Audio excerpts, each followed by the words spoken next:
The woman walked into my daughter's funeral wearing my late mother's engagement ring, and my husband didn't even flinch. I'm Danielle, and 3 days before the story starts, I buried my 7-year-old daughter, Maya, leukemia. 18 months of hospitals, chemo, and a hope that got smaller every week until there was nothing left to hope for. I thought that was the worst thing that would ever happen to me. I was wrong. The funeral was small. Family, a few of Maya's classmates, her teacher who cried harder than I did. My husband, Ray, stood beside me the whole time, holding my hand, playing the part of the grieving father. I didn't know yet that his hand had been somewhere else for the past year. Then she walked in. A woman I'd never seen, mid-30s, dressed like she belonged at a gala, not a graveside. She stood near the back, dabbing her eyes with a tissue, like she had any right to grieve my child. I almost let it go.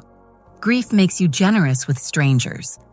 But then the sun caught her hand as she reached for Ray's arm to comfort him, and I saw it. My mother's ring. The one that went missing from my jewelry box 4 months ago.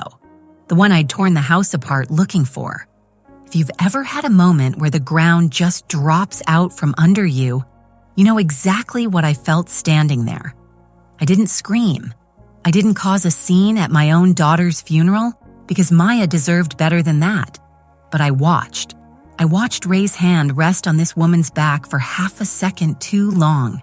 I watched her mouth call me as she left, and something in me went very, very quiet. That night, after the guests left, I asked Ray one question. "Where's my mother's ring, Ray?" He said he didn't know. He said maybe it fell down the drain, maybe I lost it, maybe I was too grief-stricken to remember where I put things. He gaslit me over our daughter's fresh grave. That's the moment I stopped being his wife in my head and started being his opponent. If you think a mother deserves the truth, even in her darkest moment, hit that like button before we go further.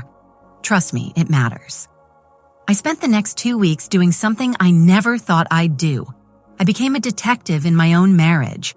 I found her name, Priya, through a receipt in Ray's car for a dinner with the guys, the same night he claimed he was working late during Maya's last hospital stay. I found hotel charges going back 14 months. 14 months.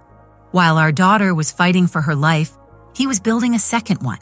But here's the part that broke something permanent in me. I found messages where he complained to Priya about how exhausting it was watching Maya suffer, how he needed an escape. My daughter's illness was his inconvenience, and somewhere in those messages, he'd given Priya my mother's ring. The one thing I had left of a woman who died before Maya was even born. As a gift. A trophy, maybe. Proof he was moving on before his own child was even in the ground. I didn't confront him with tears this time.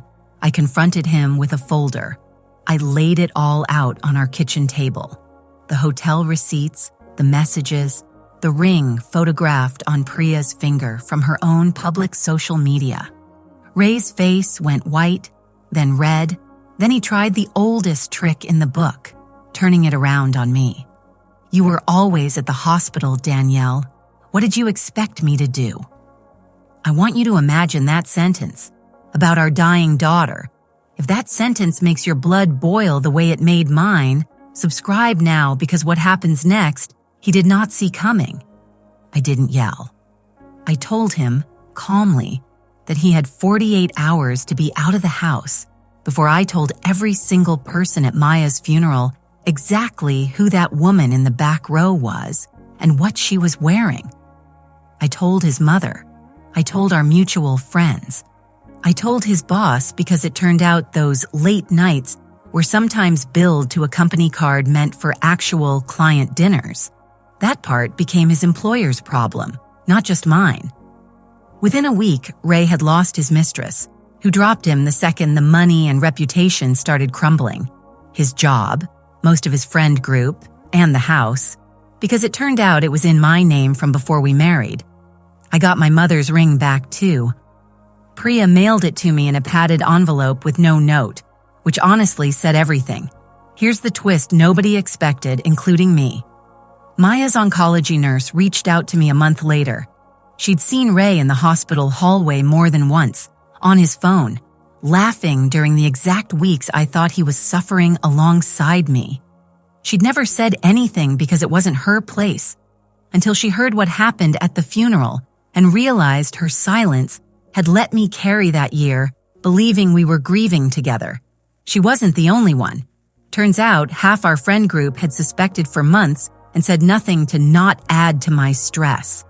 That stung almost as much as Ray's betrayal, but I understood it. Grief makes people afraid to hand you more pain. I'm not going to pretend I've healed. You don't heal from losing a child, and you don't heal from learning the man beside you at her grave had already left in every way that mattered. But I've learned something about myself in these past few months. I am someone who protects the truth, even when it's the only thing I have left to protect. I wear my mother's ring again now, not as a wound, as a reminder that some things get taken from you, but they can be taken back too. If this story moved you, if you believe grieving mothers deserve honesty and not more lies, hit like, subscribe for more real stories like this one, and tell me in the comments, would you have confronted her at the funeral or waited like I did? I want to hear what you would have done.